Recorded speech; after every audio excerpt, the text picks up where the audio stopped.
Super R-Type.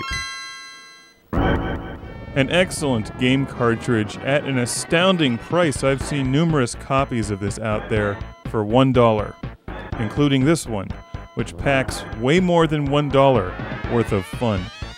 You can't even get a cheap taco for $1. Well, yeah, you can, but you probably don't want it. This game, however, this game won't poison you. It may frustrate you a bit, but you'll survive and have a good time in the end because Super R-Type is a fantastic video game.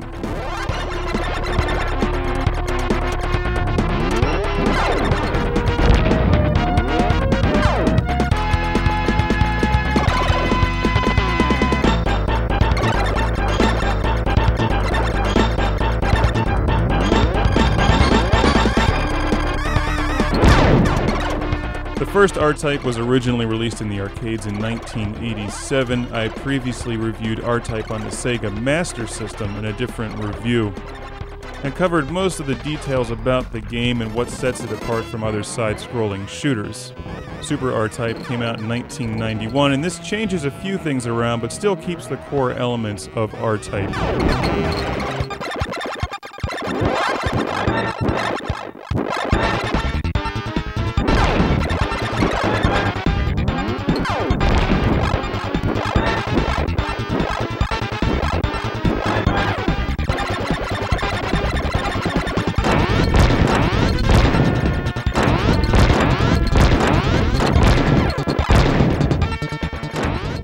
Although it's been emulated many times since the original R-Type, gameplay revolves heavily around not just flying your spaceship and shooting bad guys and dodging laser beams and bullets, but also using the Force, that giant ball thing in front of you that you can shoot out in front of your spaceship, reel back in, shoot behind you.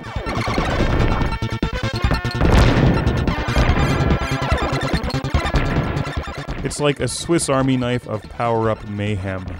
You can do all kinds of things with that, and you have to learn to use it effectively to get through R-Type. You have auto-fire, and there's also a button you can hold down and power up your main weapon. If you power it up until just the right moment when you hear a special sound, you can then unleash this huge, powerful shotgun blast in front of you.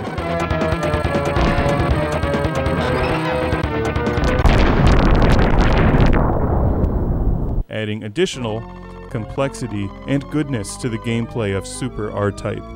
Graphically, the game looks very nice, and I've spent much more time with the Sega Genesis, for the most part, the competing game console to the Super Nintendo, so I find it fascinating to get into some Super Nintendo games and see the subtle differences in the graphical presentation.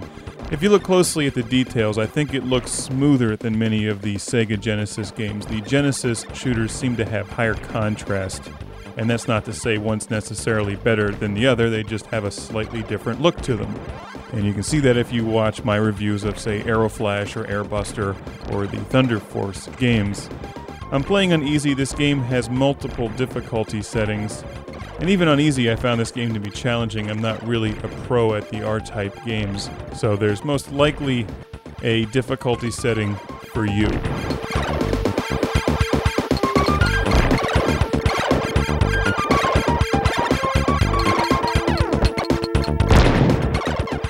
Getting back to the specifics of this game, it does suffer from a good bit of slowdown and some really hectic parts, and that's kind of frustrating because the gameplay speeds up and slows down, and can throw off your game. And as I mentioned in the original R-Type review, when you die in Super R-Type, it sends you right back to the beginning of the level. Unlike other games like Gradius or Thunder Force, where you die and blink and restart right where you were, Super R-Type takes you to a whole new level of challenge or frustration, eliminates all the hard work that you've done, and just starts you right back at the beginning of the level, forcing you to play a perfect game. The level design is excellent. It looks great. I mean, this is a top-notch shooter, especially at the price that you can buy this game, and it's also available on the Virtual Console. I like this version. I can't say it's my favorite shooter of all time. I'm more of a Thunder Force guy, as you know. But I really respect the complexity of gameplay within the R-Type games and the required mastery of that giant force ball power-up thing in clearing your way through levels.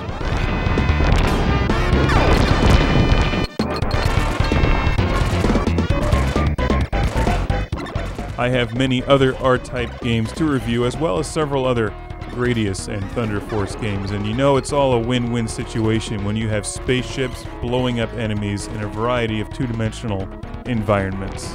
All you need to know is dodge things flying at you and shoot everything that moves until it either stops moving or explodes. And by the way, I play driving games the exact same way. How much cooler would Gran Turismo be if you could have that giant orange force ball thing on the front of your car and shoot it out ahead of you, knocking other cars out of the way, blowing them up, and tossing them in the air like rag dolls?